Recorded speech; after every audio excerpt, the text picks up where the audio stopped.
Welcome back to another episode of Re-Correlated Podcast. Hollis is here with me, your host, Natalie and Hollis. And today we're going to be talking about strategic vision and tactical precision. I thought that was a really cool title that ChatGPT definitely generated for me. So don't think I came up with that because I definitely did not. But I thought it was cool. So I was like, yeah, we'll flow with that. We have taken a couple months off just to kind of get back into get life situated and to be able to come back and produce some more episodes for you this year. Couple exciting announcements that we will have coming soon, so stay tuned. And let's talk about the difference between setting goals as an individual contributor versus setting goals as a leader. Hollis, initial thoughts. Yeah, so first, finding the difference between a leader and an individual contributor and finding those goals, it's a little bit tough because in a lot of positions, individual contributors can be leaders in ways. So finding a way to align those goals into still being an individual contributor while not taking on a full management type deal or a leadership position is a little hard to define. For example, in the position I'm in with the senior spot, I should be taking on some more tasks that mentor some of the juniors and all that. So, should my goals actually be more oriented towards that, or should they be more oriented towards my regular tasks like automation tasks or anything to do with the network itself, like tuning BGP or some other protocol like OSPF? And then when it comes to leadership planning or leadership goal planning, once again, where do you define the line between an individual contributor and a leader? Because uh, to me, anyway, once I step into some form of leadership, I'll probably still want to be hacking away at the CLI or hacking away at some kind of operating system or something because reports, spreadsheets, and everything else just doesn't kind of jive with me. So, um, how do I sit down and say, you know what, my goals is to help productivity increase by 10% or something? Like, how do I tangibly define that? To me, it's just kind of an up in the air thing. Yeah, so for me, my initial thoughts are like I always struggled. I was really great. I'm always really great like as my individual self-setting goals. I usually come up with some pretty solid goals. And like, I mean, you worked on my team before. Like I love projects. I love giving people projects to get them to go do something, to keep them busy, to go do not busy work projects, but projects that are actually going to do something for the company, right? Um, so my problem was always going from I was a go-getter. I was like, just go, go, go, go, go. And then all of a sudden they were like, you need different goals. And I was like, well, what's wrong with my goals? I think my goals are great. And they were like, no, your goals don't really align with your team. So, like, really the way I see it is from a leadership perspective or a management perspective, you really have to look at your team and what goals you want to set for your team. And like it becomes much more about the team as a leader, like your goals, because your success is much more tied, especially like the minute you hit management, your success is tied to your team's success. So if your team is not successful, you as a manager are not going to be a successful manager, right? So and your performance can still be tied to some individual contributions still as a leader or a manager, but like for the most part it's going to be how successful was this team from doing this and this. So really looking at what does the business need tomorrow, what can I do in the next 6 months, next 3 months to make my team's lives easier so that they can accomplish and they can kind of get to that point. Like, how can I enable my team to get to the point from being, we're at, I don't know, 80% productivity or whatnot, and being at 90% productivity, to use your example. So that's kind of how I see it. It's much more about the team's success as a leader and those goals versus your own individual success of like, oh, I finished this project. Oh, I finished this project. Oh, I finished this project. Now, don't get me wrong. That still exists. You still, as a leader, like the hard part as a leader is like you still have to set your own personal goals. Otherwise, like, I mean, you're just going to get bored.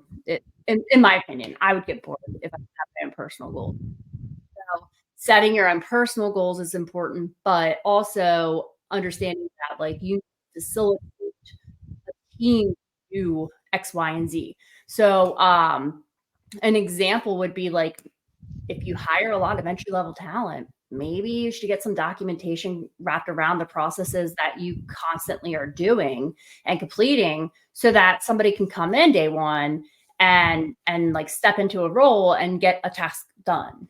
Any task. It doesn't even matter what the task is. It could be super simple, it could be super complex. Well, probably not going to be complex, but not the best idea there. But that's kind of my viewpoint on it. Yeah. Yeah, I could still see though as like an individual contributor needing some form of goals like that, especially in more senior areas or like architecting or something. Uh, and generally, I could say something like a network architect or a systems architect kind of has an alignment that's towards leadership, but still inclined to technology. Um, Once again, just distinguishing the the titles and distinguishing the actual goals themselves are a little bit tedious. Yeah, I mean, any kind of goal is going to be tedious. And especially like when you're looking at like a sock team or whatnot, like you never know what tomorrow is going to bring. Like that becomes really difficult to like plan for. I want to have this goal. And then like all of a sudden you're like, oh well, that's not happening now because we just spent, the past 3 months working on making sure that all of our systems are safe from log4shell. That being an example. I mean, it wasn't 3 months, but it was a solid 2.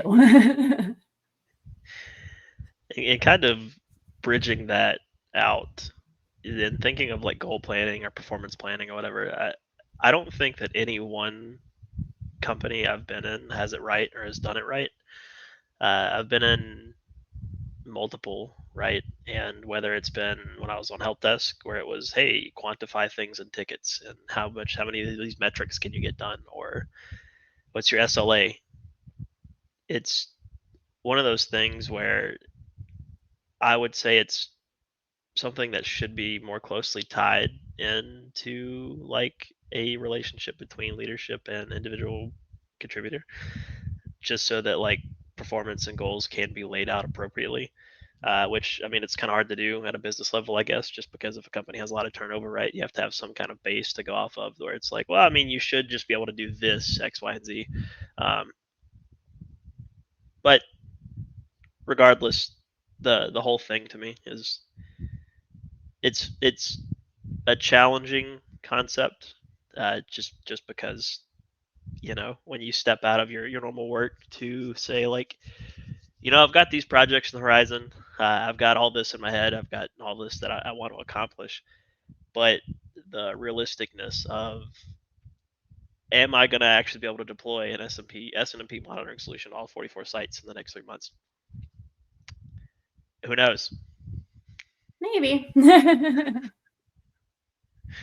Well, and it's not like you have to reach every goal. I think that like a lot, especially like people that are perfectionists, like I am a perfectionist, and like when I don't meet something that, or I don't hit a certain like standard that I set for myself, I get really, really frustrated. But I think it's really important that like you set goals. Obviously, you want a few of them to be ones that like, yes, I can definitely do this. I can definitely hit that mark. But like, not every single goal needs to be met every time, right? Like within reason. Like, and metrics, tying it to tickets. Oh, I hated tying things to tickets because I was like, like tie it to customer response surveys or something. Like tie it to the person on the other end, how they felt after the call. Because let me tell you something, like you can do a really, really quick job and close ticket quick, but and like then your numbers skyrocket. But that doesn't mean that the person on the other end of the line understands what you did, knows what you did, even like computes that you did anything. Like I've seen people just sit there and like close tickets just to get their numbers up. And it was like, people were like, oh, well, we're going off of metrics and this person's metrics are like skyrocketed. And I was like, maybe that should be like a sign that they're not actually doing something. They're just closing the tickets. Like I've seen that happen. And it's like super frustrating because you're like trying to then go and explain why your metrics might not be as high. And it's like, because I provide quality service. So like that's the difference, right? For sure. And even like talking about it, it's just kind of comical, right? Because you start looking back at the experiences you've had or the things that you've seen that happened in those kind of situations, and it's just an anomaly to me to see how much an SLA means to someone when it's really dependent on the actual task itself for the accomplishment. Uh, this one person can be the most technical person on the team and have the most troublesome tickets where they're taking 3 or 4 days, but this other person's got 80 password resets. But that metric says that if you close 80 tickets, you're an all star. Um, Yeah.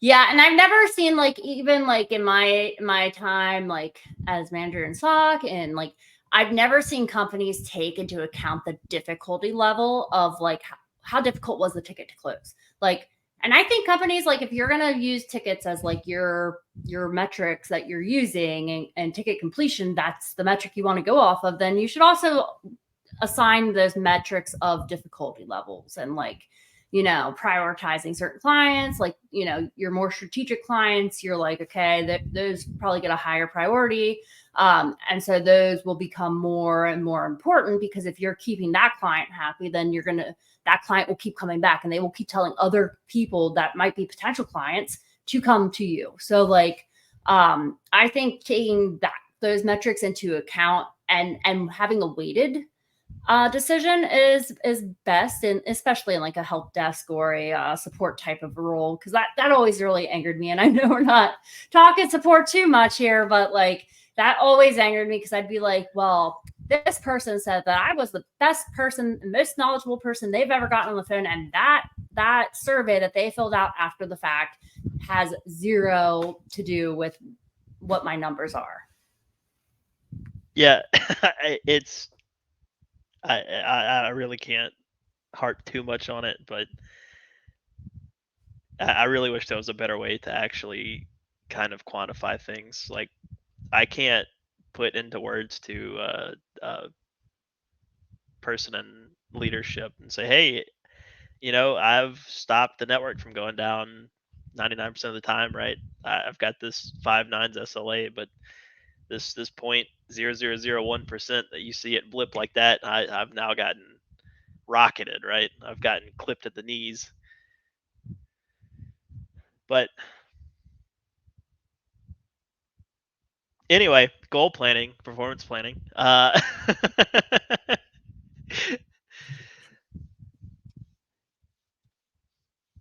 Yeah, it's once again going to tie back to support. I think just a large issue is people in tech support roles or tech roles in general finding goals are usually tied to these kind of quantifiable objects, but the quantifiable objects, like you said, can't really be measured in a difficulty level, right? Like I can't look at you and say, "Oh yeah, it's the hardest thing in the world to configure a DHP server." I mean, to this person, it might be. This person, it might not be. Um, so, in actually quantifying most things towards a goal in IT, it's just tough. I mean, especially with like the proliferation of AI, right? You start looking at ChatGPT and how well it can. First off, one of my goals used to be like, hey, I want to automate everything. Like that was something that I've always said, and now it's like, is it really that cool anymore? Because now I have this gigantic database of code that can just do it for me. That I say, hey, I'm not going to give you anything that you can kind of mess with the company with, but like I need this script to do X, Y, and Z. And then ChatGPT is like, hey, here's the base of it. And I'm like, I mean, should I still like even with that? Should I put that as a goal? Like, should I say like, hey, you know what? I want to stand up Ansible and make it to where not only can I automate the network with my Python scripts, that some of the juniors can touch Ansible and mess with some of these things. Um, is it still quantifiable because of AI? Right? Like, is that still something we can go off of? Because I mean, now the task went from this gigantic, daunting thing to now it's just this. I mean, I think that could definitely be quantified into a task of something for entry level or junior training, like, right? Like that's definitely quantifiable in some type of way. Um, yeah, and whenever I do like my own personal reviews or whatnot, like because every company I think I've ever worked for, when you get performance reviews or whatnot, like they want to know how you feel that you did, and then they give you a grade, and then you guys kind of go and compare each other's grades. I like the companies. I like when companies want you to grade them rather than you grade yourself sometimes. Um, or at least ask you to grade them at some point in your tenure with them. Like it might not be during your performance review, because that's more so of how you feel you've done in the past, whatever it is, however often you do performance reviews. But yeah, I like when companies want to know what you think, but I think that like your impact should be looked at as well. Like, right, like maybe I don't have a whole lot of quantifiable metrics that I can just like throw out off the top of my head, because I don't pay attention to metrics. Like, I mean, I do now, but I wasn't back then. Like when I was doing things, I was like, yeah, I'm just getting things done. And so like as the junior, you never pay attention to what the metrics are. So like that's never your goal at all. You're just like, I want to make an impact. And like as a leader, I think you have that better place to like sit there, look at the strategy that you want to take, how you want to move forward. Depending on what your leadership role entails, it might be like, I presented at a conference and got people to like, you know, really talk to me about how the ideas, like bouncing ideas off about how to build entry level training programs, right? And then I took some of those ideas and brought them back to my company, and I made an impact by doing that. So by doing this, how am I supposed to give you a dollar amount? And I always hated when companies were like, give us a dollar amount of how much you think, you've helped our company. And I'm like, well, some of these cannot be quantified in dollars. Like some of these impacts cannot be quantified in dollars. Some of them are like you just can't quantify it. So it's like, okay, well, how do I do this? I think it's better like if you can provide a metric that what you see your success being. Like if you're setting your goals or whatnot, because I think every company I've so there was like one or two companies I worked for that they didn't care about goals at all. They were just like, whatever goals, who you need to like, and it was like, well, I mean, we do need goals, and they're like, yeah, your goal is to just answer tickets and close them, and I was like, okay, well, what rate should I reach? And they're like, oh, it doesn't matter, just go and do this every day, and that's all. That's your whole goal, and then like you're like given projects and like, but you don't ever get raises on a regular basis there. There's no performance ever measured. So like when I started looking at companies and I got further in my career, I'd start asking like, how do you measure performance? What type of performance reviews? How often are you doing performance reviews?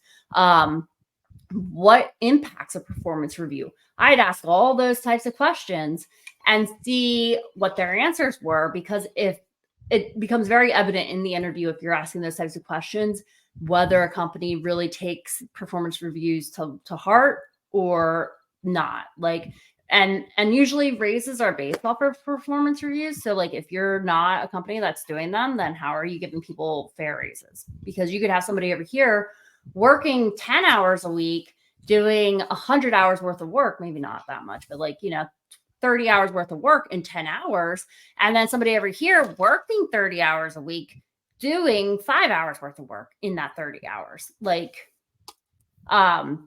so how are you actually like looking at like raises and computing that if you're not actually measuring somebody's performance in any way, shape, or form? So the companies that were like, oh, we don't care about goals, I was like, yeah, I'm gonna be here for a couple months, build up my resume, pad my resume a little bit, and then I'm out. Like, have you ever had that happen where you just like didn't have? I guess it was like smaller internal. I guess maybe like smaller internal teams.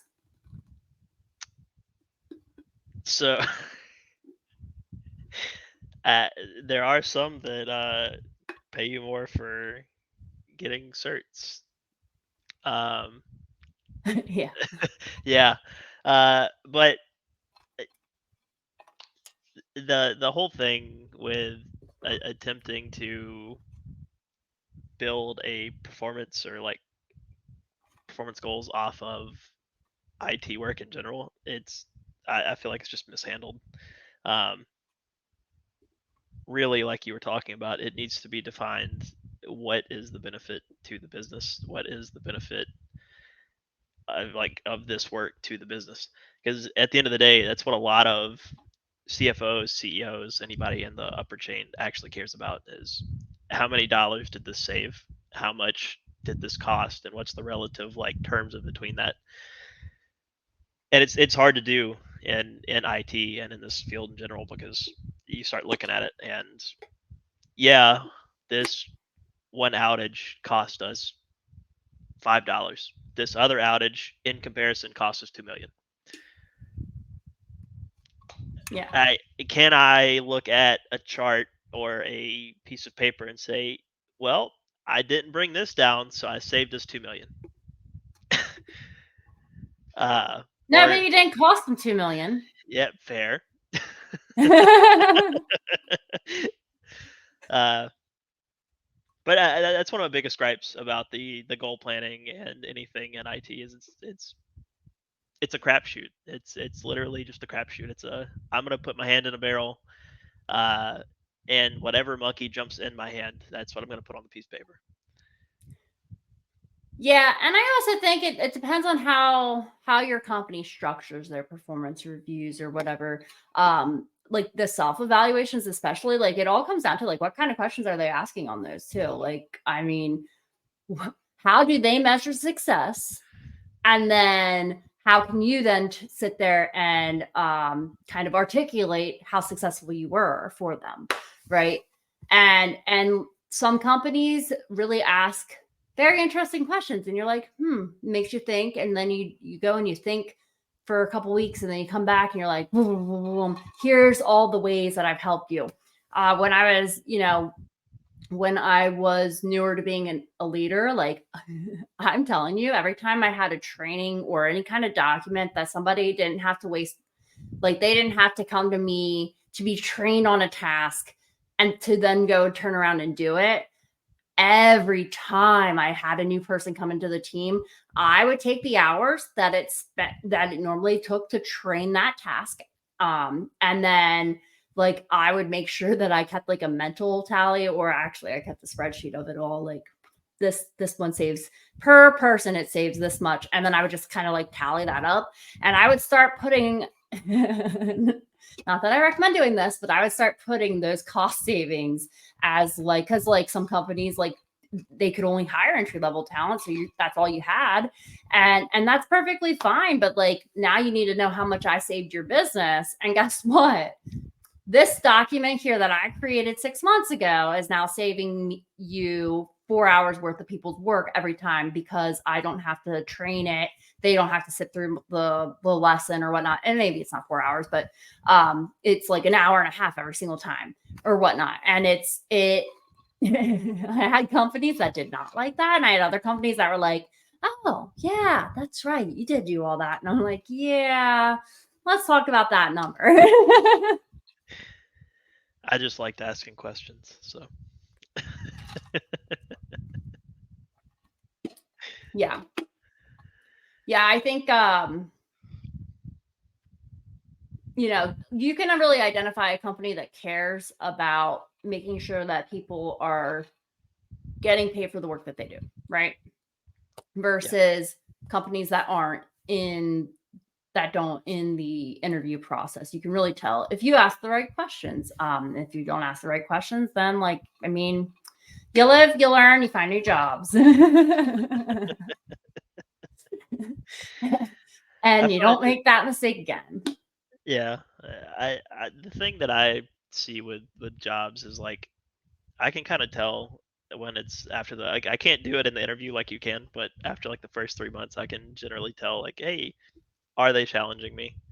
Am I actually putting what I know to use or whatever? And I can usually make a assumption off of that, like how the actual reviews and performance goals are going to go. Because uh,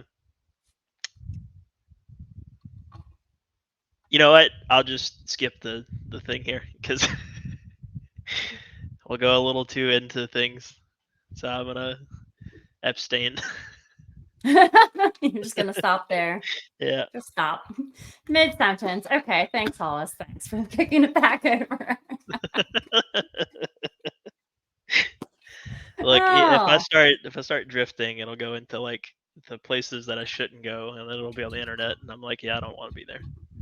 yeah, I feel you. I feel you.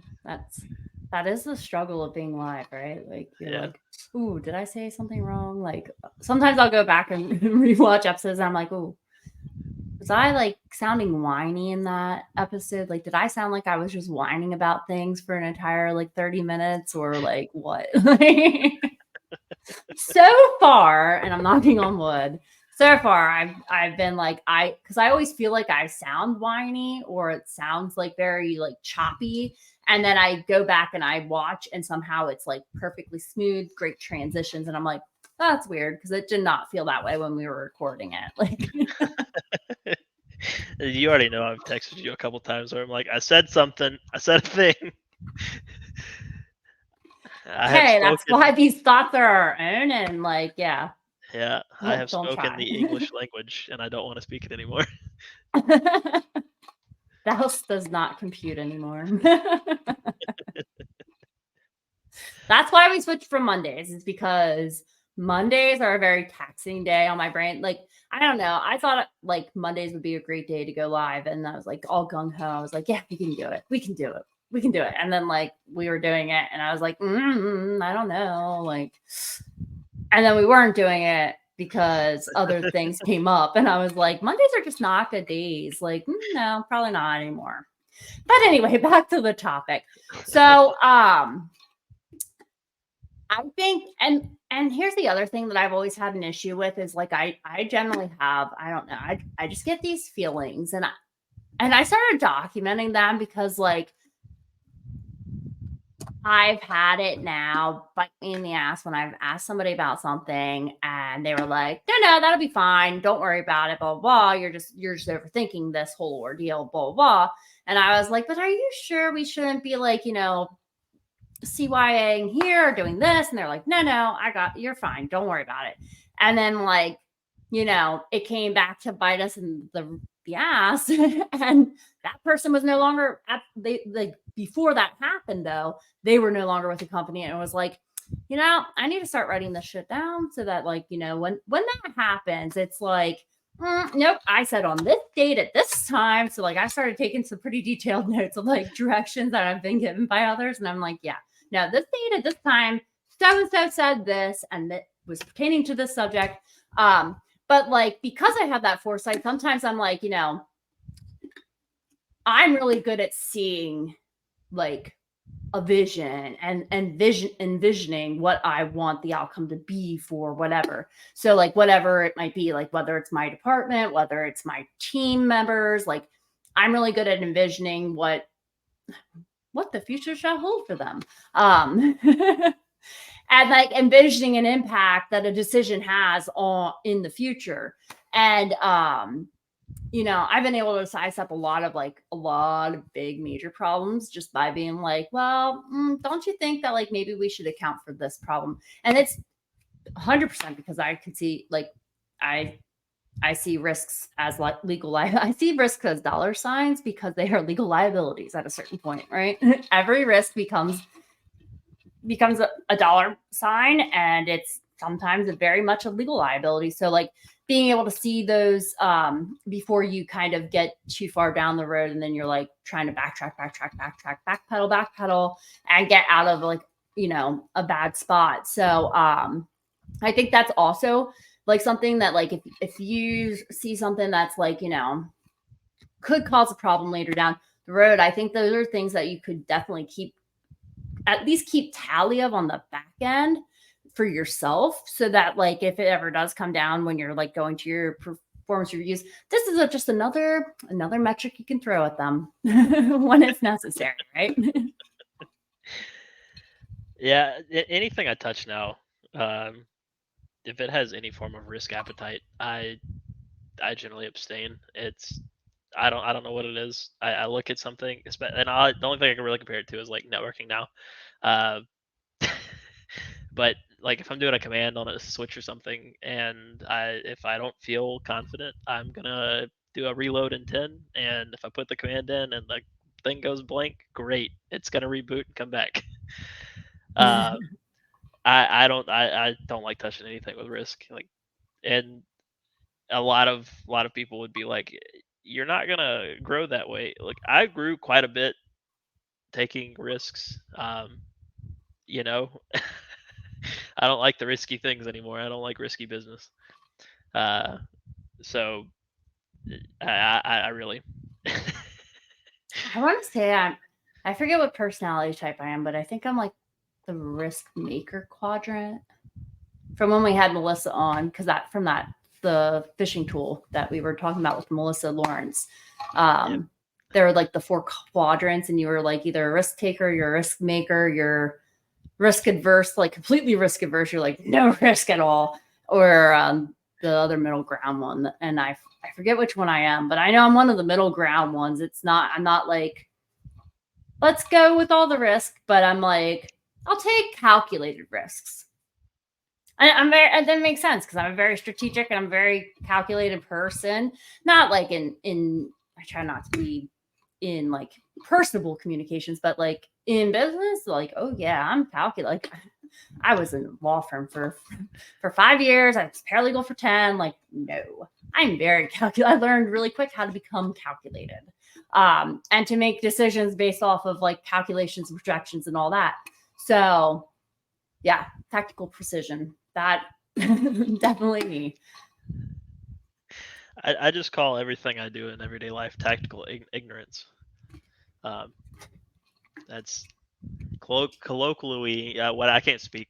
Colloquial. Yeah. Colloquial.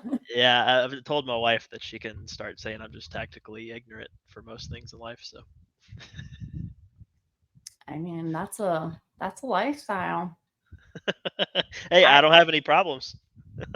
Yeah, yeah. I would never be able to like I like knowing things.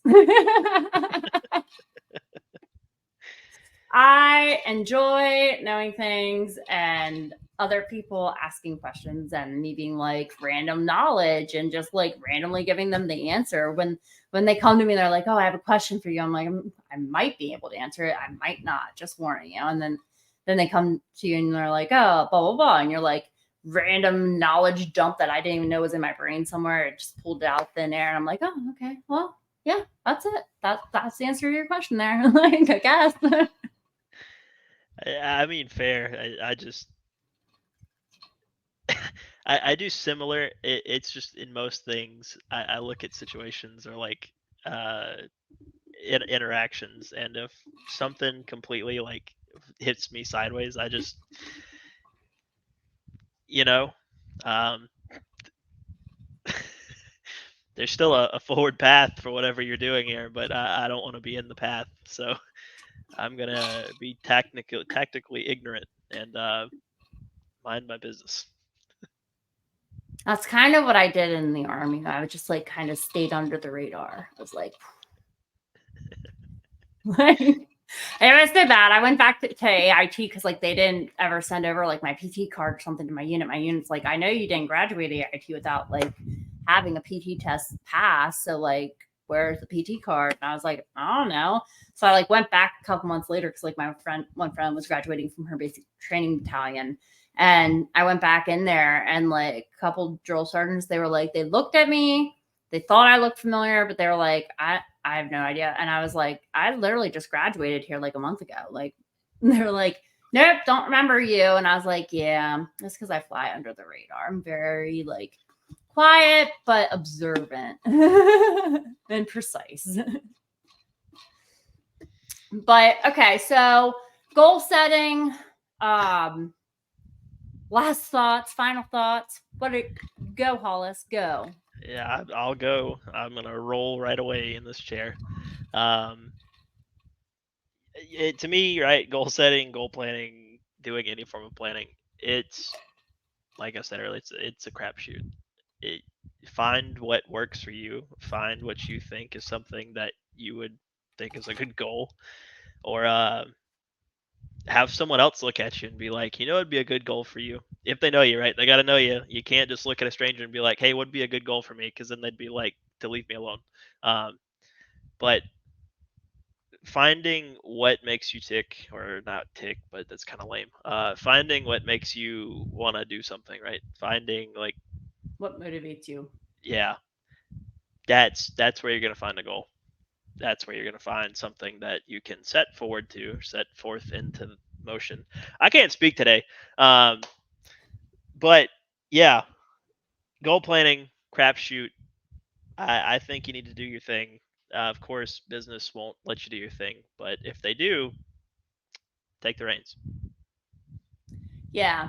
For me, my final thoughts on this would be like, as a leader, you not only have to set goals for your team, so goals that have metrics, because you're going to have to eventually, it's going to go up to somebody that's like way up there, executive level, C suite, and they're going to want to see numbers. They're going to want to see the numbers that are tied to your whatever it is, right?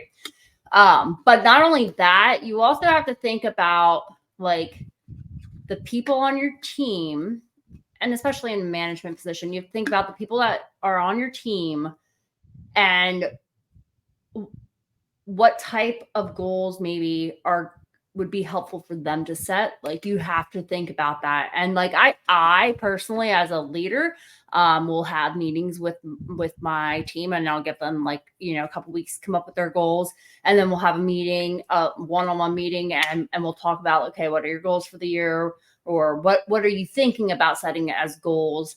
And then I constantly am like, if they're coming short, because like for our company, we have to set like cost goals for the company. You have to set goals for like directed towards your customer, and then it's like goals for yourself. So like, it's a lot of goals you have to set, and I'm like, which I like, because like then you have something to work towards. But a lot of people sometimes will like get caught up in one or another, and they can't figure out what a good goal for that is. So having those examples and like being able, like, that's why I'm telling you, it's really important as a leader to know the people that work with you and work under you, because if you know them, it's a lot easier to give them an example of something that they could do, and you kind of will know their comfortability level, right?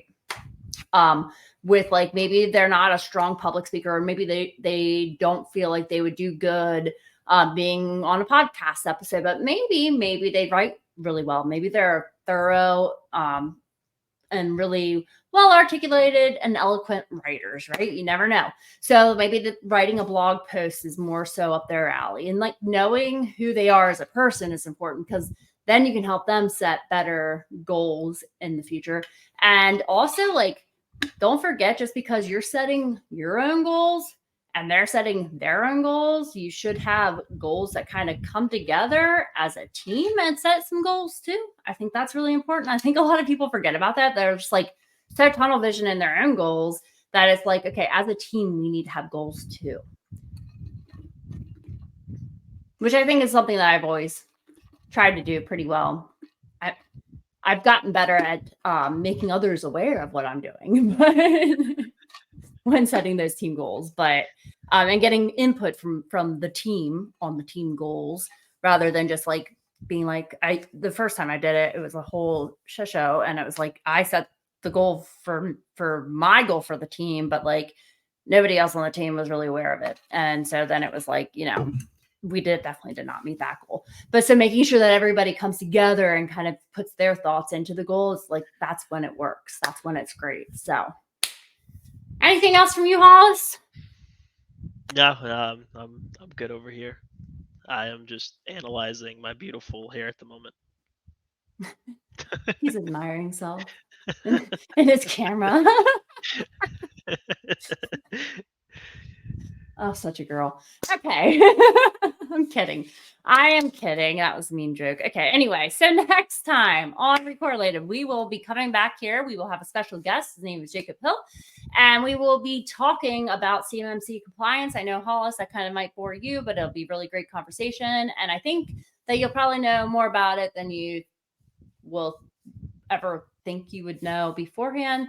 But we're talking about the newest revision of CMMC compliance. I'm super excited because we've had a couple of other like technical special guests come in, and like you got really techy and geeky. Now I get to get techy and geeky in my own weird policy procedures compliance way. So super excited for that. I hope to see you all next time, which is February 1st. So see you next month. Have a great one, everybody.